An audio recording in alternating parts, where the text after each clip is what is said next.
Here's our commander, Chris Ferguson. He's in the suit-up room.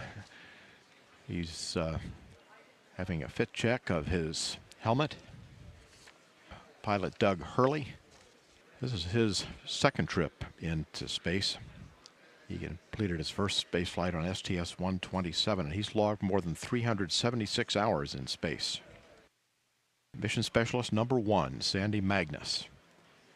This is her third space flight. She spent more than 4 months in space aboard the International Space Station. This is Rex Walheim. He's our Mission Specialist number 2.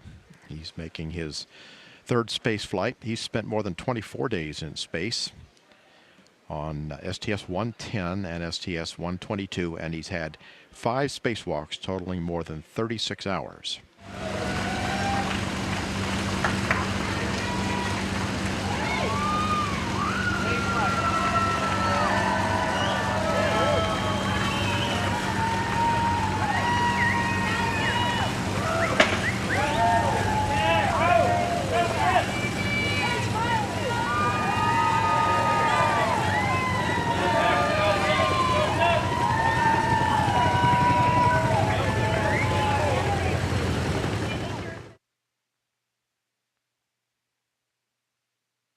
Got a great shot of Doug here over on the right. He's looking over pretty much directly at the camera. What he's actually looking at is he's got a checklist over there that he's taking a look at. And he's talking with Fergie right now on the intercoms. OTC, MS2, com check. MS2, this OTC. I got you loud and clear. How me? I have you loud and clear also, Roberta. Thanks. Good morning, Rex. Good morning. So that was our last comm check with the OTC, and you can see Rex after the first comm check is bringing his visor down and locking it with that bar that comes down, and that's what makes the seal airtight. And now he'll be doing his communication check with the NASA test director here at Florida, and then with Mission Control in Houston. Firing chain is armed. 15. Go for main engine start. T-minus 10, 9, 8, 7, 6, 5. All 3 engines up and burning. 2, 1, 0, and liftoff. The final liftoff of Atlantis on the shoulders of the space shuttle. America will continue the dream. Program, Houston. Roger, roll, Atlantis. Houston now controlling the flight of Atlantis. The space shuttle spreads its wings one final time for the start of a sentimental journey into history. 24 seconds into the flight, roll program complete. Atlantis now heads down, wings level on the proper alignment for its 8.5-minute ride to orbit.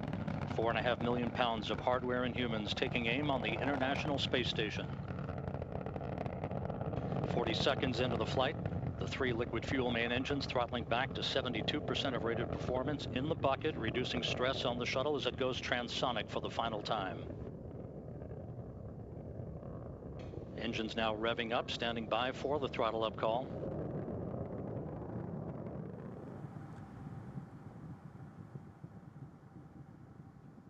Booster officer confirms staging a good solid rocket booster separation. Guidance now converging. The main engine steering the shuttle on a pinpoint path to its preliminary orbit. 2 minutes, 20 seconds into the flight. Atlantis already traveling 3,200 miles an hour, 35 miles in altitude, 50 miles downrange.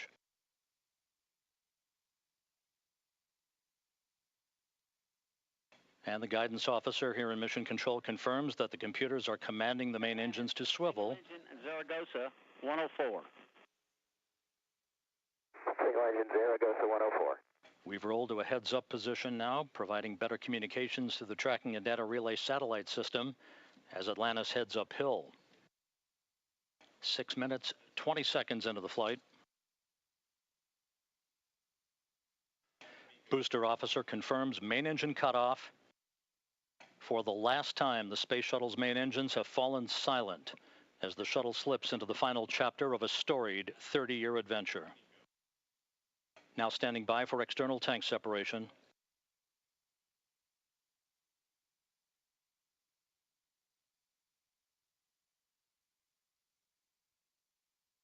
Atlantis off the tank.